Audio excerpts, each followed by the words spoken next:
തങ്ങൾക്ക് വഴങ്ങാത്ത ഒരു രാജ്യത്തെ തകർക്കാൻ അമേരിക്ക കാട്ടുന്ന ഈ വ്യഗ്രത മനസ്സിലാക്കാതിരിക്കാൻ മാത്രം വിഡ്ഢികളല്ല ലോക ജനത. ഇറാനിലെ ആഭ്യന്തര പ്രശ്നങ്ങളിൽ എണ്ണയൊഴിച്ച് അത് വലിയൊരു കനലാക്കി മാറ്റിയതും ഇപ്പോൾ ആ കനലിൽ നിന്ന് തങ്ങളുടെ താല്പര്യങ്ങൾ ചുട്ടെടുക്കാൻ ശ്രമിക്കുന്നതും അമേരിക്കയുടെ പഴയൊരു ശൈലിയാണ്.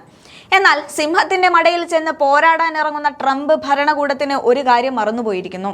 ഇത് പഴയ ഇറാനല്ല.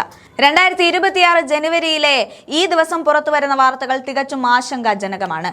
ഇറാനിലെ ആഭ്യന്തര അശാന്തിയെ ഒരു സൈനിക ഇടപെടലിനുള്ള മറയാക്കി മാറ്റാനാണ് ട്രംപ് ഭരണകൂടം ശ്രമിക്കുന്നത്. ഇറാനിയൻ സൈനിക കേന്ദ്രങ്ങൾക്ക് എതിരായ വലിയ തോതിലുള്ള വ്യോമാക്രമണങ്ങൾക്കായി അമേരിക്കൻ ജനറൽമാർ അടിയന്തര പദ്ധതികൾ തയ്യാറാക്കുന്നതായി റിപ്പോർട്ടുകൾ സൂചിപ്പിക്കുന്നുണ്ട്.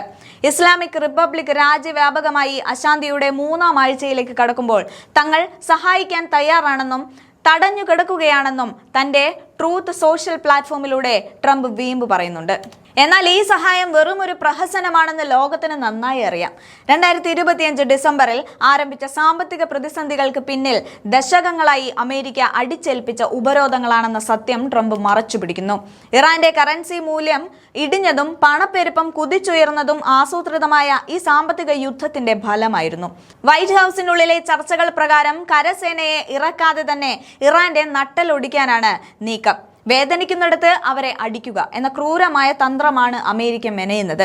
ഇസ്ലാമിക് റവല്യൂഷണറി ഗാർഡ് കോപ്സിന്റെ കമാൻഡ് സെന്ററുകളും വ്യോമ പ്രതിരോധ സൈറ്റുകളുമാണ് ട്രംപിന്റെ ലക്ഷ്യം. 2025 ജൂണിൽ ഫോർഡോയിലെ ആണവ നിലയങ്ങൾക്ക് നേരെ ബങ്കർ ബസ്റ്റർ ബോംബുകൾ ഉപയോഗിച്ച അതേ ഹീനമായ വഴിയിലൂടെ വീണ്ടും സഞ്ചരിക്കാനാണ് അമേരിക്കൻ നീക്കം.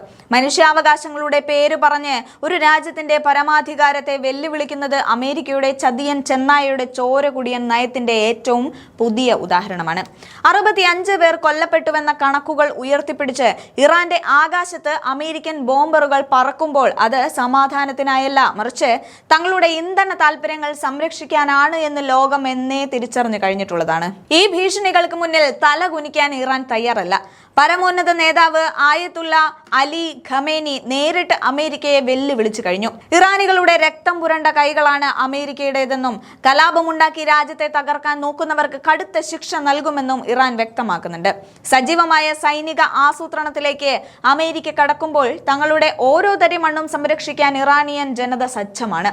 തന്ത്രപരമായ ക്ഷമയുടെ കാലം കഴിഞ്ഞുവെന്നും സൈനിക ഇടപെടൽ നേരിട്ട് നടത്തുമെന്നുമുള്ള അമേരിക്കൻ സിദ്ധാന്തം ഇറാന്റെ ചങ്കുറപ്പിന് മുന്നിൽ വഴിമാറേണ്ടി വരും. 1980കളിൽ സദ്ദാമിനെ മുന്നിൽ നിർത്തി അമേരിക്ക നടത്തിയ യുദ്ധത്തെ അതിജീവിച്ച ഇറാന് ട്രംപിന്റെ ഈ വ്യോമ ആക്രമണ ഭീഷണി വെറുമൊരു മരീചിക മാത്രമാണ്. അമേരിക്കൻ ആധിപത്യത്തിന് വഴങ്ങാത്ത ഏതൊരു രാജ്യത്തെയും തകർക്കുക എന്നത് ആ രാജ്യത്തിന്റെ പണ്ട് മുതലേയുള്ള നയമാണ്.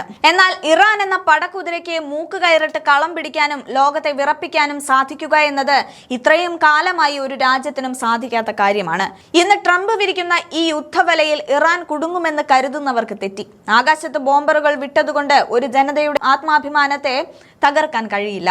ഇറാന്റെ മണ്ണിൽ ചോര വീഴ്ത്താൻ വരുന്നവർക്ക് അവരുടെ ചോര കൊണ്ടും മറുപടി നൽകാൻ ടെഹ്റാൻ പ്രാപ്തമാണ്. ആത്യന്തികമായി ഈ സാമ്രാജ്യത്വ തന്ത്രങ്ങളെ അതിജീവിച്ച് ഇറാൻ തലയുയർത്തി തന്നെ നിൽക്കുമെന്നതിൽ സംശയമില്ല. അമേരിക്കയുടെ അഭിമാനമായ F-35 ലൈറ്റ്നിംഗ് വിമാനങ്ങൾക്കും B-2 ബോംബറുകൾക്കും ഇറാന്റെ ആകാശത്ത് പ്രവേശനമില്ലെന്ന് പറഞ്ഞാൽ നിങ്ങൾ വിശ്വസിക്കുമോ? എങ്കിൽ വിശ്വസിച്ചേ മതിയാകൂ. ലോകത്തിലെ ഏറ്റവും അത്യാധുനികമായ റഷ്യൻ S-400 മിസൈൽ പ്രതിരോധ സംവിധാനത്തോട് കിടപിടിക്കുന്ന ചില കാര്യങ്ങളിൽ അതിനെ പോലും വെല്ലുന്ന ഇറാന്റെ സ്വന്തം നിർമ്മിതിയാണ് ബാവർ 373. പാശ്ചാത്യ രാജ്യങ്ങൾ ഉപരോധം എന്ന ചങ്ങല കൊണ്ട് ഇറാന്റെ കൈകാലുകൾ കെട്ടിയിട്ടപ്പോൾ തദ്ദേശീയമായ സാങ്കേതിക വിദ്യ ഉപയോഗിച്ച് ഇറാൻ നിർമ്മിച്ചെടുത്ത ഈ അദൃശ്യ മതിൽ ഇന്ന് വൈറ്റ് ഹൌസിലെ ജനറൽമാരുടെ ഉറക്കം കെടുത്തുന്ന ഒന്നാണ്. ഇറാന്റെ സൈനിക കരുത്തിന്റെ നട്ടെല്ലാണ് ഈ long range surface to air missile system. 2019 പുറത്തിറങ്ങിയ ഈ സംവിധാനം ഇന്ന് കൂടുതൽ പരിഷ്കരിക്കപ്പെട്ട് ബാവർ 373 അപ്ഗ്രേഡ് പതിപ്പിലെത്തി നിൽക്കുന്നു. ഇതിന്റെ പ്രത്യേകതകൾ കേട്ടാൽ ഏതൊരു സൈനിക വിദഗ്ധനും അമ്പരന്ന് തന്നെ പോകും.